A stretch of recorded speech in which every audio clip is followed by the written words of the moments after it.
आखिरकार झामुमो ने जामा सीट से अपना प्रत्याशी घोषित कर ही दिया। हाल ही में बीजेपी छोड़कर झामुमो में शामिल हुई लुइस मरांडी को बीजेपी ने जामा से उतार दिया है। लुइस वही चेहरा है जिन्होंने दुमका से मुख्यमंत्री हेमंत सोरेन को 2014 में हराया था। तब हेमंत सोरेन 2 सीटों दुमका और बरहेट से चुनाव लड़ रहे थे, लेकिन दुमका सीट से उन्हें लुइस मरांडी के हाथों हार का सामना करना पड़ा। वहीं बरहेट सीट से उन्हें जीत मिल गई थी। यही हर्ष 2019 में भी देखने को मिला था, जहां हेमंत 2 सीटों से चुनावी मैदान में उतरे थे। 2019 में भी उनका मुकाबला लुइस मरांडी से था, लेकिन इस चुनाव में लुइस मरांडी को हेमंत सोरेन के हाथों हार का सामना करना पड़ा था। लेकिन बाद में फिर हेमंत सोरेन ने दुमका सीट खाली कर दी थी और इस पर उपचुनाव हुआ।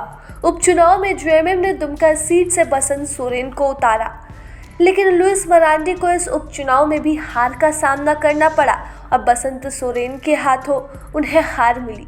फिर क्या था, 2024 के विधानसभा चुनाव में भाजपा ने लुइस मरांडी की जगह इस बार सुनील सोरेन को इस चुनावी मैदान में उतारा। वहीं लुइस मरांडी को भाजपा बरहेट से यानी कि सीएम हेमंत सोरेन के खिलाफ खड़ा करना चाहती थी, लेकिन लुइस मरांडी इसके लिए तैयार नहीं थी। उन्होंने साफ शब्दों में कह दिया था कि बरहेट से चुनावी मैदान में उतरने से बेहतर है वह घर में बैठना पसंद करेंगी। यही वजह है कि उन्होंने पार्टी से नाराजगी जाहिर की, लेकिन इसका कोई हल नहीं निकलने के बाद उन्होंने इस्तीफा दे दिया।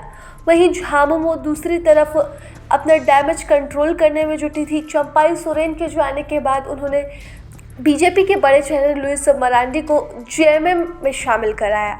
अब जेएमएम से लुइस मरांडी को जामा सीट से चुनावी मैदान में उतार दिया गया है।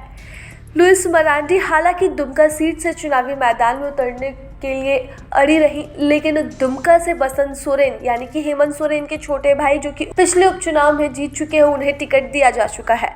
ऐसे में अब लुइस मरांडी को जामा से उतारा गया है। जामा झामुमो की पारंपरिक सीट है। ये वही सीट है जिससे सीता सोरेन जीतते आई थी। इससे पहले भी शिबू सोरेन इस सीट से चुनावी मैदान में उतर चुके हैं और स्वर्गीय दुर्गा सोरेन भी इस सीट से चुनावी मैदान में उतर चुके हैं। ऐसे में कह सकते हैं कि जेएमएम की पारंपरिक सीट जिससे जीत आसान है, उस सीट से जामा से लुइस मरांडी को जेएमएम ने चुनावी मैदान में उतारा है। अब देखने वाली बात रहेगी कि इसका क्या परिणाम निकलता है, क्योंकि सीता सोरेन जो इस सीट से लड़ते आ रही थी वो अब बीजेपी में शामिल हो चुकी है और बीजेपी ने उन्हें जामताड़ा यानी कि इरफान अंसारी के खिलाफ चुनावी मैदान में उतारा है।